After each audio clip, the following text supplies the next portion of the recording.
Shh, I think he's AFK.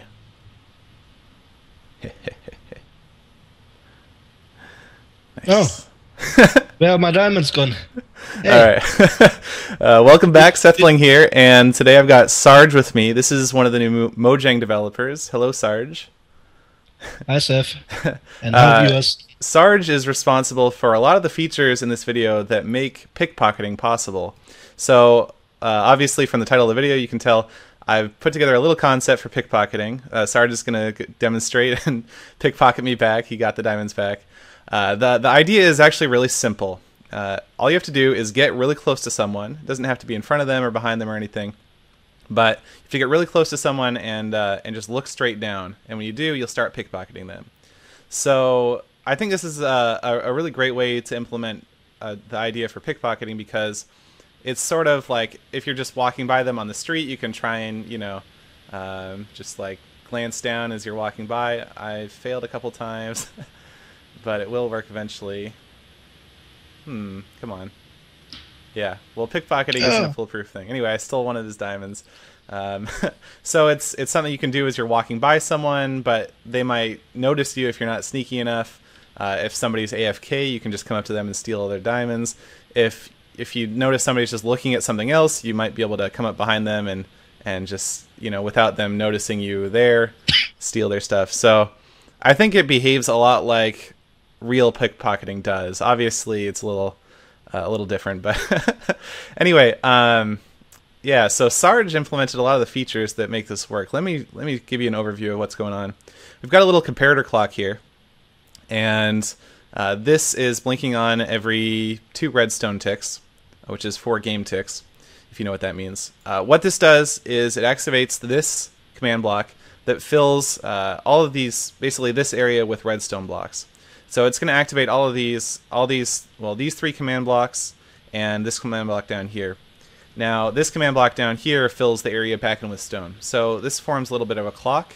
Now, we already have a clock over here, but this forms a clock out of redstone blocks, which I can use to make sure that this command block gets executed first, then this one, which is a little bit important to how the device works. So what are these command blocks doing? The first one sets the pickpocketer score to 0 for everyone. On the right-hand side, you can see I have a pickpocketer scoreboard.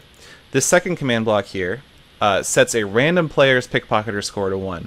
So you can see about 5 times a second, which is how often this clock goes off. Each time the clock goes off, a different player is the pickpocketer, or a random player is the pickpocketer. Sometimes it's the same player as it was before. And so it's kind of switching who the pickpocketer is. And so then the third command block here, this is a little bit more complicated. What this does is it executes a command at the current pickpocketer. So this is looking for a player with a pickpocketer score of 1, and it also makes sure that the player is looking just about straight down. The rotation has to be between 89 and 90. And so if I'm the pickpocketer and I'm looking straight down, it's going to execute the command at me. So what the command is executing is, we're going to go back into that command block. It's executing a clear command on the player who isn't the pickpocketer. In this, whoops, I've highlighted too much. In this case, when I'm stealing from Sarge, it's running the clear command on Sarge, but only if he's within a radius of 1 of me. And it's clearing 1 diamond from his inventory. If that's successful, then there will be a comparator output here, and that gives me a diamond. So this one actually just clears the diamond from his inventory, and this one gives the diamond back to me. And so it's a transfer of 1 diamond, and then that's 1 pickpocket, a successful pickpocket attempt.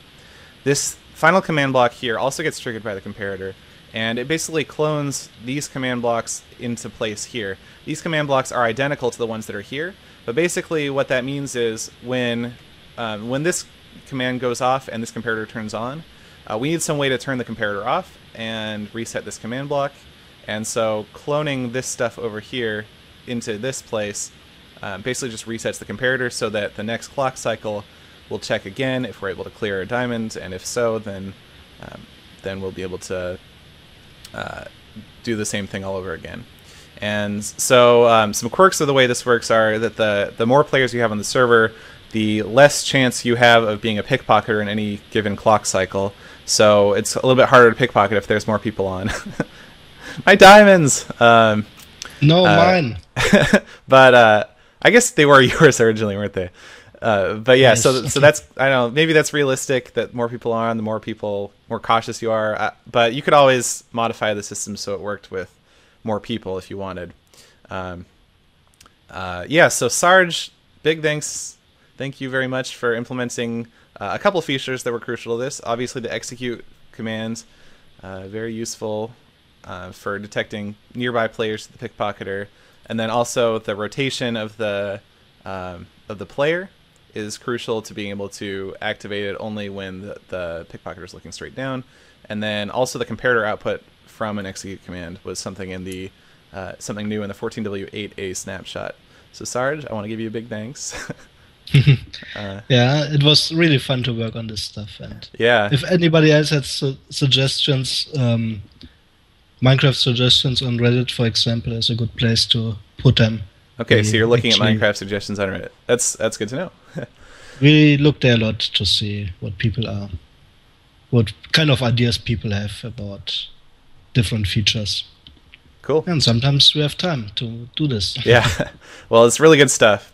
Well, thank you, Sarge, for helping me demonstrate all this, and obviously for putting in those features. And thanks for watching.